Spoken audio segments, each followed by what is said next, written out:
how are you? I hope you all are fine.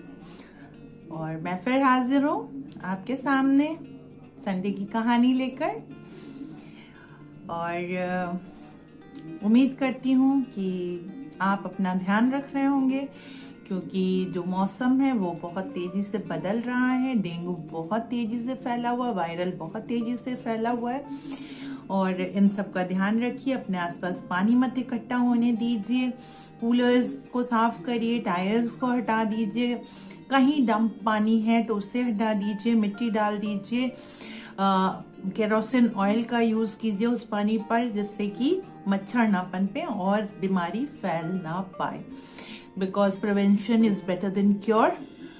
तो उम्मीद करती हूँ कि आप लोग इस चीज का ध्यान रखेंगे। आइए अपनी कहानी की ओर चलते हैं। ये कहानी कोई कहानी नहीं है, ये हकीकत है, और इसे कहानी का रूप दिया गया है प्रेरणादायक बनाने के लिए। आइए मैं शुरू करती हूँ कि एक राजा थे, और एक बार उनके राज्य में एक संत आए, और उन संत ने राजा को एक ताबीज दी। ताबीज देते हुए उस संत ने राजा से कहा कि हे राजन, इस ताबीज को तभी तुम खोलना जब तुम बहुत हताश निराश हो जाओ, जीवन से हार जाओ, जब तुम्हें ऐसा लगे कि जीवन में कहीं रास्ता नहीं नजर आ रहा है, चारों तरफ अंधकार ही अंधकार है, कहीं कोई मार्ग नजर नहीं आ रहा है, कोई सहारा नजर नहीं आ रहा है। जब तुम विपदा में फंस जाओ, जब तुम बहुत दुखी हो, जब तुम्हारा मनोबल टूटने लगे, तब इस ताबीज को तुम खोलना हो, और तब इसके अंदर रखे हुए कागज को तुम पढ़ना। राजा ने संत जी की बात मान ली और उस ताबीज को अपने गले में पहन लिया, और भूल गए कि गले में कोई ताबीज भी है। एक दिन राजा अपने सैनिकों के साथ जंगल में शिकार खेलने गए। उन्हें बहुत ही सुंदर शेर दिखाई पड़ा, और वो उसको निशाना बनाने के लिए उसके पीछे पड़ गए और घोड़े को दौड़ा दिया। शेर दौड़ता जा रहा था तेजी से, और राजा का घोड़ा भी उतनी ही तेज दौड़ रहा था।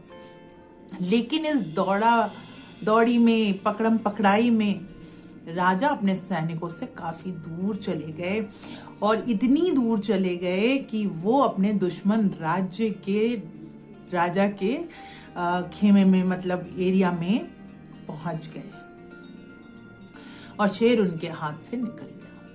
तब तक रात भी होने वाली थी, धीरे धीरे अंधेरा हो रहा था।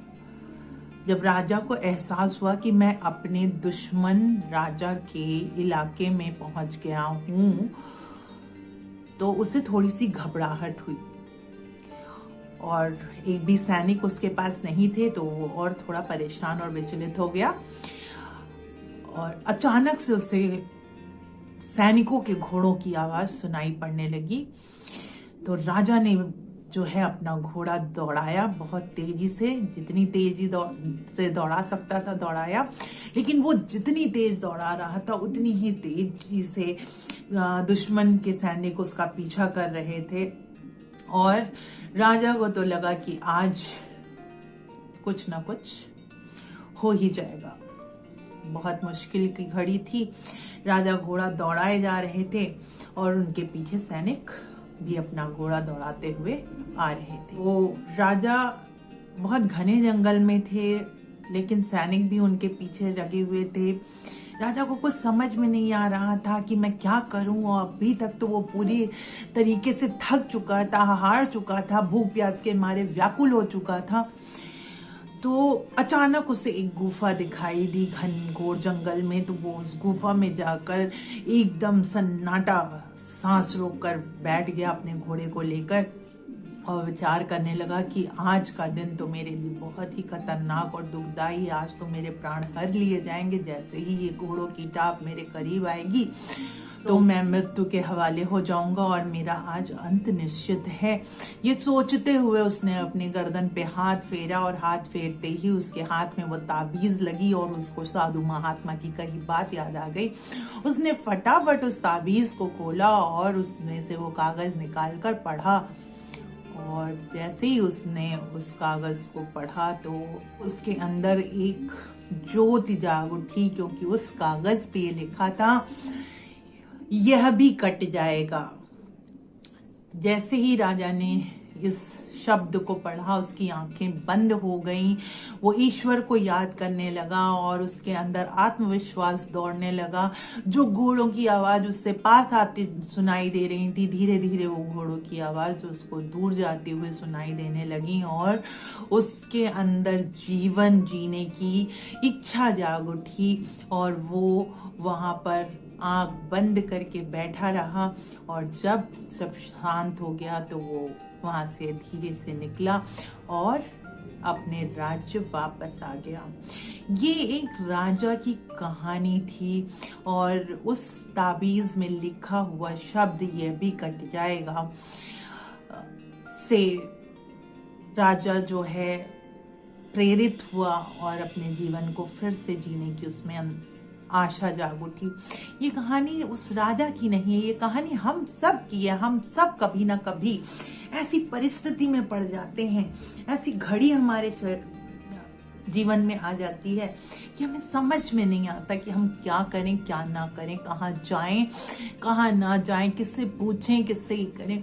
उस समय सिर्फ एक चीज करनी चाहिए कि शांति से 2 मिनट अपनी आंखें बंद करके अपने आराध्य देवता, चाहे किसी भी ईश्वर को आप पूजते हो, आंखें बंद करके उनको याद करना चाहिए और ये लाइनें याद कर रखनी चाहिए कि यह भी कट जाएगा। चाहे वो सुख का दिन हो, चाहे वो दुख का दिन हो। जब सुख के दिन कट जाते हैं तो दुख के दिन भी कट जाएंगे। रात होती है तो सुबह भी आती है, तो जरूरी है, मतलब वास्तविकता है ये कि रात आई है तो सुबह आएगी ही। तो जब दुख के दिन आते हैं तो सुख के दिन भी जरूर आएंगे। यह समय भी नहीं रह जाएगा और ये समय भी कट जाएगा। इस चीज का अनुसरण करते हुए अपने जीवन को जीना चाहिए। हर पल खुश रहना चाहिए, हर पल को जीना चाहिए। जीवन को जीना ही रियलिटी है, सच्चाई है।